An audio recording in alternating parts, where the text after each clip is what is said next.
건지시는 분이라는 제목을 가지고 베드로서 강의 계속 이어져 가겠습니다. 제가 말씀을 준비하면서 지난주에 두 편의 영화가 생각났습니다. 아주 오래전에 본 영화였는데 이렇게 찾아보니까 1991년에 나왔던 영화더라고요. 30년 가까이 된 영화였는데 아마 그 당시 제가 영화를 참 많이 봤던 기억이 있는데 영화 한 편이 바디가드라는 영화였습니다. 여러분 아마 보신 분 기억할지 모르겠지만 케빈 커스너라고 하는 남자 배우와 윈니 휴스턴이라고 하는 가수면서 배우였던 그분이 주연을 했던 그러한 영화였어요. 참 그때 영화가 기억났던 것이 케빈 커스너가 남자가 봐도 너무 멋있는 거예요. 머리도 아주 짧게 깎고 아주 그 당시에 그 머리를 짧게 깎는 게 유행이었습니다. 케빈 커스너한테는 잘 어울렸던 머리였지만 많은 남자들이 그 머리를 깎았다 후회했던 그런 머리 스타일이었기도 했죠. 그 영화를 보게 되면 그 참 바디가드인 주인공이 그 자기를 고용한 사람을 보호하는 장면이요 너무 아주 정말 영웅적인 너무 멋있는 모습을 영화가 이렇게 묘사하고 있습니다. 또 다른 영화는 무슨 영화였냐면 백드래프트라고 하는 비슷한 시기에 나왔던 영화예요. 컬 러셀이라는 분이 주연했던 소방관의 영화였습니다. 소방관이 불꽃에 막 뛰어들어가서 그 사람들을 구조해내는 그런 모습들, 어린아이를 끌어안고 불을 참 막 그 불 속에서 뛰어나오는 모습, 이런 모습을 보면서 희열을 느끼기도 하고 참 영웅적인 모습이다라는 생각을 하게 됩니다. 여러분 이 두 영화에 공통점이 있어요. 그게 뭐냐면요, 이분들이 프로들입니다. 프로페셔널리즘을 잘 묘사한 정말 그의 모습을 그 프로 정신이 묘사한 영화가 아닌가 하는 생각을 하게 돼요. 그런데 만일 여러분 우리가 보호해야 될 대상이, 우리가 구조해야 될 대상이 만약에 나의 식구라면, 내 아내라면, 내 남편이라면, 내 자녀라면 뭐 프로고 아마추어가 따지지 않을 것 같아요. 그죠? 내 자녀가 지금 불 속에 갇혀 있다면요 그것을 뚫고 아마 부모는 들어갈 것입니다. 그리고 아마 구출해내고자 스킬은 부족할지 모르지만 그 마음은 그 누구보다 더할 거라는 생각을 하게 돼요. 여러분 역사상 가장 위대했던 어떻게 보면 구출 작전이 있었다면 그것은 하나님께서 자기의 독생자 예수 그리스도를 우리를 위하여, 또 다른 자녀들인 우리를 위하여 보내신 사건이에요. 그래서 우리를 구원하신 사건이 복음의 메시지입니다. 오늘 본문의 말씀을 우리가 만약에 영어 성경으로 보게 된다면 4절부터 9절까지 여러분 한 문장이에요. 이게 여러분 NIV를 한번 보시게 되면요 그냥 쭉 갑니다. 뭐 이게 끊어지는 문장이 아니라 한 문장으로 이 긴 성경 구절이 4절부터 쭉 이어지는 걸 보게 돼요. 이것을 한마디로 표현한다면 저는 오늘 설교 제목처럼 하나님은 우리를 건지시는 분이라고 이렇게 표현할 수 있을 것 같아요. 하나님은 여러분과 저를 건지시는 분이십니다. 우리를 하나님은 건지시는 분이세요. 오늘 이 말씀, 하나님은 우리를 건지시는 분, 처해져 있는 상황에서 우리를 건지시는 분, 이 메시지가 여러분과 제 심령 가운데 오늘 선포되는 진리의 말씀으로 다가오기를 바라요. 오늘 저는 세 포인트를 만들었는데 한번 여러분 보면서 하나님 음성을 듣기를 바랍니다. 첫 번째는요, 하나님은 벌하시는 분이세요. 잘 들으셨어요? 하나님은 사랑의 하나님이시고 우리를 건져내신 분이시기도 하지만 하나님은 벌하시는 분이세요. 오늘 성경은 이렇게 말씀하고 있습니다. 주님은 경건한 사람을 시련에서 건져내시고 불의한 사람을 벌하셔서 심판날까지 가둬두실 줄 아십니다. 여러분 누구를 벌하신다고요? 불의한 자를 벌한다고 말씀하고 있어요. 불의한 자가 누구입니까? 하나님을 거절한 자죠. 하나님을 믿지 않겠다고 거절한 자로 우리가 이해할 수 있을 것입니다. 예수님께서 요한복음 이런 말씀을 하셨어요. 아들 믿는 사람은 심판을 받지 않는다. 아들을 믿을 때 여러분 심판을 받지 않는다고 말씀하고 있어요. 그러나 믿지 않는 사람은 이미 심판을 받았다. 믿지 않는다는 것, 거절하는 것, 심판을 받았다고 말씀하고, 그것은 하나님의 독생자 이름을 믿지 않았기 때문이라고 성경은 말씀하고 있어요. 여러분 오늘 본문을 이해하는 데는 우리가 성경을 이해할 때 보면 우리가 부분적으로 성경을 읽지만 전체의 컨텍스트를 이해하는 게 참 중요하죠. 여러분 기억하실 것입니다. 지난주에 거짓 교사에 대한 말씀을 베드로를 통해서 그 경고에 대해서 들었습니다. 거짓 교사들이 이단의 가르침을 주장하는 사람들이 일어날 것이라고, 그리고 그들은 하나님의 심판을 피하지 못할 것이다 라고 이야기했어요. 그죠? 그 같은 컨텍스트에서 지금 오늘 4절부터 말씀은 이어져 가는 것을 볼 수가 있어요. 예를 들면서 이 거짓 교사의 이런 하나님을 거절하는 이 삶이라는 것은 그들은 멸망이 이룰 수밖에 없는데 하면서 예를 드는 장면이 오늘 본문에 나오는 이야기예요. 본문이 이렇게 시작합니다.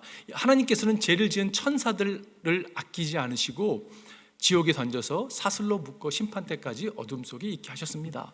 여러분, 천사까지도 하나님을 거절할 때, 여러분, 반역할 때 그들은 심판을 피할 수 없다라는 말씀을 하고 있는 것이에요.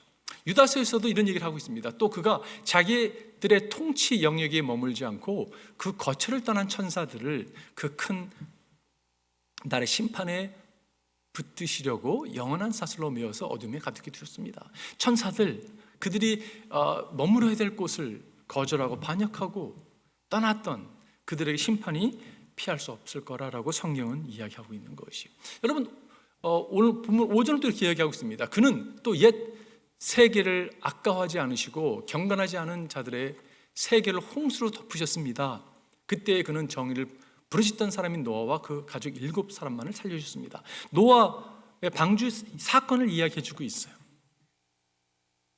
노아의 방주 사건을 이야기하면서 그들이 하나님을 거부했기 때문에, 거절했기 때문에, 믿지 않았기 때문에 심판을 피할 수 없었다라고 성경은 이야기하고 있어요. 여러분, 노아의 사건을 다 알고 있습니다. 창세기는 이렇게 기록하고 있어요. 주님께서는 사람의 죄악이 세상에 가득 차고 마음에 생각하는 모든 계획이 언제나 악한 것뿐만을 보시고서, 여러분, 악 자체가 너무 흥행했습니다. 모든 것에 다 깔려 있었어요. 땅 위에 사람을 지었으면 후회하시며 마음 아파하셨다.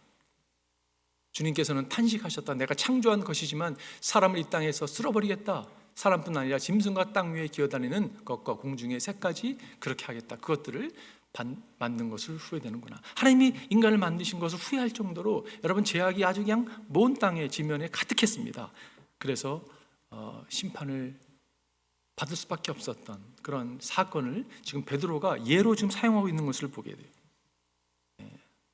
악은 심판을 받을 수밖에 없다는 메시지를 우리에게 전해주고 있습니다. 이어지는 말씀이 6절의 말씀이죠. 그리고 소돔과 고모라 두 성을 잿더미로 만들어 멸망시켜서 후세에 경건하지 않은 자들에게 본보기를 삼으셨습니다 라고 말씀하고 있어요. 소돔과 고모라를 예를 들면서, 여러분, 우리가 상징적으로 상징적인 도시, 제약의 상징적인 도시 그러면 우리가 소돔과 고모라를 떠올리게 되는데, 그 이야기를 지금 베드로가 우리에게 해주고 있는 것이에요.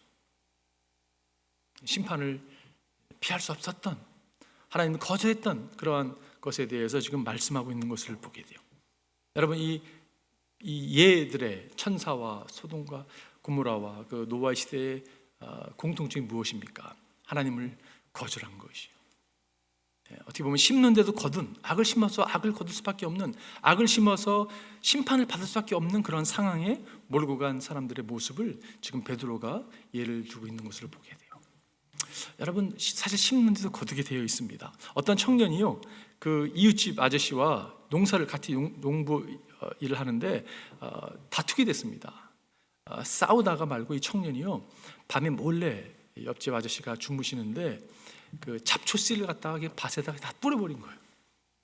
여러분, 그랬더니 어떻게 됐습니까? 그 잡초가요 올라오시 하는데요, 매해마다 그 아저씨가 그냥 고통 가운데 그거를 쳐나가 잡초를 뽑기 시작합니다. 근데 문제가 언제 생겼냐면, 이 청년이 그 아저씨의 따님과 눈이 맞아가지고 사랑에 빠지게 됐어요. 그리고 결혼하게 됐는데 그 아저씨가 장인어른 될 뿐이죠. 결혼 지참금으로 이 밭을 줬다고 합니다. 그래서 그 밭에 있는 잡초를 뽑는데요, 30년이라는 시간이 걸렸다고 해요. 심는데도 거두는 것이, 여러분, 그게 성경이 어떻게 보면 원리죠. 베드로 갈라디아서 보면 이런 말씀하고 있습니다. 자기를 속이지 마십시오. 사람은 조롱을 받으실 분이 아닙니다. 하나님 조롱을 받을 분이 아닙니다. 사람은 무엇을 심든지 심는데도 거둘 것입니다. 여러분, 저는 표현이 좋은 거예요. 자기를 속이지 마십시오 라는 표현이 참 좋은 것 같아요. 우리는 자신을 속일 때가 있어요. 그런데 속이지 말라라고 말씀하고, 심는데도 거둔다고 말씀은 우리에게 하고 있습니다. 여러분, 하나님을 거절하면요, 심판 앞에 나아갈 수밖에 없는 사실이에요. 자, 두 번째로 주는 교훈이 있다면, 하나님은 그러나 건져내시는 분이세요. 하나님은 벌하시는 분이시지만 하나님을 거절한 사람을 벌하시는 분이죠. 하나님은 건져내시는 분이죠. 우리를 구원하시는 분이라고 성경은 말씀하고 있죠. 9절에 보니까 주님은 경건한 사람을 실현해서 건져내시고 라고 말씀하고 있어요. 경건한 자를 실현해서 건져내신다고 말씀하고 있습니다. 그렇습니다. 하나님은 건져내시는 분이세요. 그러면서 예를 다시 한번 돌아본다면, 여러분, 노아를 하나님께서 노아와 그의 가족들을 건져내셨어요. 그죠? 근데 거기서 노아의 우리가 이야기를 해서 너무 잘 알고 있는 교훈이 있다면, 하나님께서 벌하기 위해서 노아의 방주를 사실 지은 것이 아니라, 여러분 노아의 방주를 몇 년 지었죠? 120년 졌잖아요, 그죠? 짧은 기간입니까? 아니잖아요, 그죠? 우리 안 살아봐가지고 그 긴 시간을, 그죠? 120년 짧지 않죠? 여러분, 망치 소리가, 노아 방주를 만드는 망치 소리가 들릴 때 그 망치 소리는 분명한 메시지로 여러분 백성들에게 증거됐을 것이에요. 사람들이 무슨 생각을 했냐면요, 아니 비를 내려가지고 인류를 멸망시킨다고? 그런 하나님 나 믿지 않아. 어떻게 하나님이 그럴 수가 있겠어? 여러분, 많이 들은 소리 같지 않으세요? 오늘날에도 여러분 수없이 많은 사람이 그런 얘기를 합니다. 하나님이 어떻게, 그런 사랑의 하나님이 어떻게 멸하실 수가 있겠어? 무슨 홍수를 내려서 뭐 다 인류를 멸한다고? 죄를 멸한다고? 나는 그런 하나님은 믿지 않을 거야 라고 이야기하는 소리가 사실 있습니다. 여러분, 조롱하는 소리가 얼마나 많은지 모르겠어요. 특별히 오늘날에 보면요, 여러분 참 예수를 조롱하고 예수를 믿는 사람을 조롱하는 조롱 소리가 얼마나 많은지 모르겠어요. 그러면서 그렇게 얘기합니다. 그러나 여러분, 놓치지 않을 것이 있다면 하나님은 120년의 시간을 허락했다는 것이에요. 인내했다는 것이죠. 나중에 하나님께서 정말 무지개를 보여주시면서 내가 다시는 홍수를 멸망치 인류를 심판하지 않겠다고 말씀하시는 그 마음 가운데는요, 인류를 향한 구원의 하나님의 마음이 있는 것을 우리가 놓쳐서는 안 된다고 생각이 들어요. 소돔과 고모라도 마찬가지입니다. 여러분, 하나님께서 롯과 아내와 그 두 딸을 갖다가 그 천사 인도함 가운데 그 소돔에서 건져내시잖아요, 그죠? 그 사건을 보아서도 알 수 있습니다. 여러분, 그 아내는 미련을 못 버렸어요. 내가 좋아하던 그 땅을 못 버려서 뒤를 돌아보지 않았어야 되는데 돌아보고 맙니다. 그래서 소금 기둥이 되고 말잖아요, 그죠? 근데 여러분, 그 기억하실 거예요. 그 사건을 읽게 되면 아브라함이 하나님께 나와서 딜하는 장면이 나옵니다. 하나님, 소돔을 어떻게 멸망시킬 수 있겠습니까? 이 땅에, 이 도시에 의인이 50명 있다면 멸망시키겠습니까? 하나님 뭐라고 말씀하십니까? 멸망 안 한다고 나는. 50 있어? 근데 없는 거예요. 40이면 어떡하겠습니까? 40이면 30이면 하나님 정말 멸망하시겠어요? 그 딜을 하잖아요, 그죠? 10명이면, 근데 10명도 없는 거예요. 그 모습 가운데, 딜하는 모습에서 하나님의 의도와 하나님의 마음을 우리가 읽게 됩니다. 하나님은 구원하시는 분이세요. 건져내고자 하시는 분이세요. 근데 결국은 거절하는, 하나님이 없다, 하나님 싫다, 반역하는 그 자를 하나님도 어떻게 할 수 있는 건 아니죠. 여러분, 베드로는 오늘 본문을 써가면서 자신의 삶을 돌아보니까 하나님이 자신의 삶을 이렇게 건져내신 사건들이 있었거든요. 아마 그걸 기억하면서 오늘 본문을 더 힘써서 이야기하지 않았을까라는 생각을 하게 돼요. 여러분 기억하실 겁니다. 베드로가 예수님께서 제자들을 갖다 미리 보내시죠. 그리고 한적한 곳에 가서 예수님이 밤을 새도록, 새벽을 맞도록 기도를 하십니다. 기도를 하시고 제자들이 있는 곳에 이렇게 오시는 거예요. 새벽에 제자들이 너무 무서워했습니다. 유령이 나타난 적, 귀신이다 그런 거예요. 예수님이 이렇게 오시는데 안심하라, 나다고 안심하라고 이야기를 하죠. 근데 그때 여러분 풍랑이 졌습니다. 그런 가운데 예수님을 보고 베드로가 정말 예수님 당신이면 나로 하여금 나도 예수님처럼 무리를 걷게 해달라고 얘기하잖아요, 그죠? 그래서 베드로가 여러분 무리를 걷는 이야기, 참 재밌는 이야기잖아요, 그죠? 사람이 어떻게 무리를 걸을 수 있겠습니까? 예수님은 할 수 있겠지만, 근데 베드로가 오라 그러니까 베드로가 걷잖아요, 그죠? 근데 바람을, 예수님의 눈을 집중하고 갔어야 되는데 바람을 보고 상황을 보니까 너무 무섭잖아요. 물에 아마 우리도 그랬을 것 같아요, 그죠? 뭐 내가 지금 뭐 하고 있는 거지 하면서 물에 쭉 빠져들어가는데, 빠져들어가면서 베드로가 뭐라고 이야기합니까? Lord, save me. 그렇게 고백해요. 베드로전서 보니까, 마태복음 보니까, 그러나 베드로는 거센 바람이 불어오는 것을 보고 무서움에 사로잡혀서 물에 빠져 들어가게 되었다. 그때 그는 주님 살려주십시오, Lord, save me 라고 고백하죠, 그죠? 여러분, 우리가 정말 무서움 가운데 처해 있을 때, 위험한 가운데 위협을 받고 있는 상황에 처해 있다면 여러분과 제가 할 수 있는 게 뭐냐면요, 저는 기도라고 생각이 들어요. 기도해야죠. 주님 살려주십시오. 그것처럼 파워풀한 기도가 없다고 생각이 돼요. 주님 살려주세요. 죽게 생겼습니다. 살려주세요, 주님. Lord save me라고 고백해야 된다고 생각이 들어요.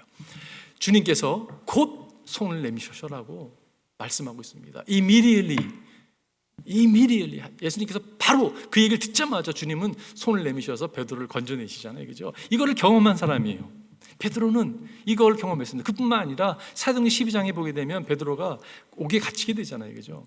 옥에 갇히게 되고 교회는 베드로를 위해서 기도합니다. 베드로를 위해서 정말 제자들이 함께 모여서 교회가 열심히 주님 베드로를 릴리시켜 주십시오, 해방시켜 주십시오라고 기도하죠. 근데 여러분, 베드로는 감옥에서 잠을 자고 있어요.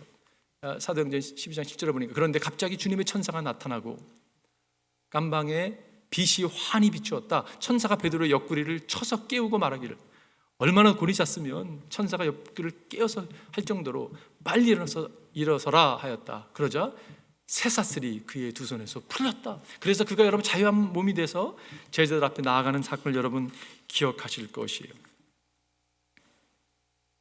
여기서 한 가지 또 교훈을 얻는다면, 여러분 우리가 다른 사람을 위해서 기도하는 게 얼마나 중요한지 모르겠어요. 중보기도의 능력이 있습니다. 우리 주위에 보면 어려운 가운데 처한 분 적지 않게 있죠. 그분들의 이름을 올려드리면서 하나님께 기도할 때 하나님은 우리의 기도를 들으셔서 그들에게 자유함을 주고 건져내심을 하신다는 것을 여러분과 제가 놓치지 않기를 바라요. 아마 베드로가 그런 경험이 있었기 때문에 이것을 강조해서 말씀했다고 생각이 들어요. 여러분 그렇습니다. 여러분과 제 삶에 하나님은 과거에도 건져주셨어요. 그죠? 여러분 믿으세요? 아멘이십니까? 건져주셨습니다. 부인할 수 없어요. 그리고 오늘도 건져주세요. 그리고 그분은 동일하게 내일도 건져주시는 분이세요. 하나님 백성들을 건지시는 하나님, 구원하시는 하나님, 그분이 여러분과 제가 섬기는 하나님이라는 것이요. 여러분 빅토리아, 영국의 빅토리아 여왕이 말씀의 사람, 기도의 사람이었다고 하죠. 그가 끼쳤던 영향이 대단했습니다. 그런데 한 번은 그가 기차여행을 가게 됐는데 가다가 갑자기 기관사가요 기차를 멈추게 됐다고 합니다. 왜냐하면 너무 어두워진 거예요. 이게 침침해지고 안개도 끼고. 근데 갑자기 이렇게 보니까 헤드라이트 비쳤던 어느 사람이, 시커먼 사람이 손을 흔들고 있는 거 앞에서. 그러니까 얼마나 놀랐겠습니까? 그리고 그 앞에 다리가 있었기 때문에 기차를 멈출 수밖에 없었다고요. 갑자기 기차를 멈추고 나가보니까 아무것도 아닌 거예요. 사람이 안 보이는 거예요. 지금 이상하다 싶어가지고 좀 더 걸어가 보니까 그 앞에 다리가 금리에 휩쓸려가지고 여러분 끊어져 버린 거예요. 만약에 그냥 갔었다면 어떻게 됐을까요? 빅토리아 왕뿐만이 아니라 많은 사람이 어려움을 겪겠죠. 나중에 알고 보니까 화나게 돼서 그걸 보니까 그 헤드라이트에 큰 나방이 하나 이렇게 죽어서 붙어 있는 것이에요. 나방의 날개가 이렇게 퍼덕이니까 여러분 그것이 어느 한 사람이 손을 흔드는 것처럼 보였다고 합니다. 그 이야기를 갖다가 이런 우연이 있을 수가 있냐고 하면서 빅토리아 왕이 얘기했더니 영이 뭐라고 얘기했냐면 그 우연 아니라고, 하나님이 그를 도와주신 거라고. 여러분 이런 이야기를 많이 들어보셨죠? 여러분들과 제가 하고 있지 않습니까? 너무 신앙이 주관적인 것 같아. 하나님이 하지 않았음에도 불구하고 기독교인들은 참 많은 것을 갖다가 하나님이 하셨다고 이야기하는, 여러분 그런 이야기를 적지 않게 해요. 그죠? 근데 여러분 저는요 확신합니다. 우리가 천국 가게 되면 만약에 우리 삶을 되돌아볼 수 있는 기회가 주어진다면 하나님 그때 이렇게 하셨던 거군요. 하나님 그때 이렇게 보호하셨군요. 그때 하나님이 이렇게 인도하심이 있었군요. 하나님이 저를 건져주셨군요. 살려주셨군요. 수없이 많이 이야기할 것 같아요. 눈에는 보이지 않지만 우리가 어웨네스는 없지만 수없이 여러분 하나님의 백성들을 하나님은 건지시는 분이세요. 구원하시는 분이세요. 보호하시는 분이세요. 이것이 여러분 믿음 안에 사는 하나님께 주시는 복입니다. 이게 복이에요. 하나님이 당신의 사람들을 건져내시는 분이세요. 그 목적을 가지고 예수님은 우리 가운데 오신 거잖아요. 그죠? 이게 세 번째 포인트입니다. 예수님께서는 우리를 건져주기 위해 오셨습니다. Jesus came to rescue us. 여러분과 저를 건져주시기 위해서 하나님께서는 인간의 몸을 입고 우리 가운데 오셨어요. 우리는 여러분 처절하게 비참하게 망가졌던 사람입니다. 어찌 나갈 바를 방향을 모르던 사람이잖아요. 그죠? 이렇게 러스 될 수가 없는 거예요. 짙은 어둠 속에 갇혀있는 자들에게 빛 대신 그분께서 찾아와 주셔서 우리를 구원해 주신 게, 여러분 그게 복음이잖아요. 그죠? 주님께서 뭐라고 말씀하십니까? 인자는 잃은 것을 찾아 구원하러 왔다. 찾아서 구원하러 왔다라고 말씀하고 있어요. Son of Man came to seek and to save. 찾아서 to seek and to save the lost. 얼마나 감사한 여러분 메시지입니까? 주님께서 오셨던 목적이 명확한 걸 볼 수가 있어요. 두 가지에 어떻게 보면 위협에서 우리를 구원하신 하나님을, 예수님을 묵상할 수 있을 거라고 생각해요. 첫 번째는요, 제 형벌에서, 여러분 제 형벌에 대한 두려움이 우리 가운데 있었습니다. 근데 예수님께서 제 형벌로 두려워하는 우리 가운데 찾아오셔서 그 형벌을 제거해 주시고 우리를 용서해 주셨어요. 모든 사람은 죄인이라고 성경은 명확하게 이야기하고 있습니다. 그리고 죄 싹은 사망이라고 말씀하고 있어요. 여러분, 죄 때문에 죽는 거예요. 그리고 죽음이 한 번 죽은 사람이 정하신 것이요 그의 심판이 있을 거라고 성경은 명확하게 말씀하고 있어요. 그게 우리들의 컨디션이었습니다. 처해진 상황이었어요. 그 상황 가운데 있을 때, 우리가 죄인데 있을 때 그리스도의 죽으심으로 하나님께서 우리에 대한 자기 사랑을 확증하셨다, 사랑을 보이셨다고 말씀하고 있어요. 여러분, 제 형벌로 영원히 멸할 수밖에 우리 가운데 주님이 찾아오셔서 우리를 용서해 줬다는 메시지가 복음의 메시지죠. 골로새서 보니까 아버지께서 우리를 암흑의 권세에서 건져내셔서 자기 사랑하는 아들의 나라로 옮기셨습니다. 여러분과 저는 암흑의 권세에 있던 사람들이에요. 근데 주님께서 여러분과 저를 건져내 주셨어요. 어느 한 아이가 산타클로스 할아버지에게 편지를 여러분 가끔 쓰잖아요, 그죠? 크리스마스 때가 되면 편지 내용이 이랬었다고 합니다. 산타 할아버지, 우리 집에는 뽀이들이 3명 살고 있습니다. 요한이는 2살이고요, 데이빗은 4살이고요, 그리고 피터는 7살입니다. 요한이와 데이빗은 가끔씩 착합니다. 가끔 착한 아이들이 있어요, 그죠? 그런데 피터는 늘 착합니다. 그리고 제가 피터입니다. 혹시 모르실까 해서 이렇게 편지 썼대요. 여러분, 늘 착할 수가 없잖아요, 그죠? 피터의 주관적인 생각이겠죠. 늘 착하지 않습니다. 우리는 다 용서함이 필요한 사람들이에요. 우리를 용서하시기 위해서 예수님은 인간의 몸을 입으시고 우리 가운데 찾아오셔서 구원하신 분이세요. 두 번째는요, 죽음에 대한 두려움. 우리 가운데 여러분 죽음에 대한 두려움이 있는데 그것을 해방시키고자 주님이 찾아오셨어요. 여러분 어떻습니까? 특별히 요즘 우리 팬데믹을 지나면서 뉴스를 틀면 몇 명이 죽었다, 몇 명이 감염됐다.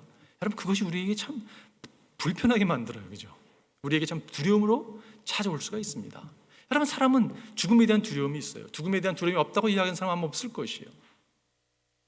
그 호스피스에서 일하는 어떤 관장님과 캘리포니아에 있는 대학교의 교수님과 함께 연구를 하면서 그 임종 환자들 특별히 조사하면서 그들이 갖고 있는 두려움을 쭉 나열해봤습니다. 근데 여러분 9가지의 특별한 좀 이렇게 두드러기 나타나는 두려움이 있었습니다.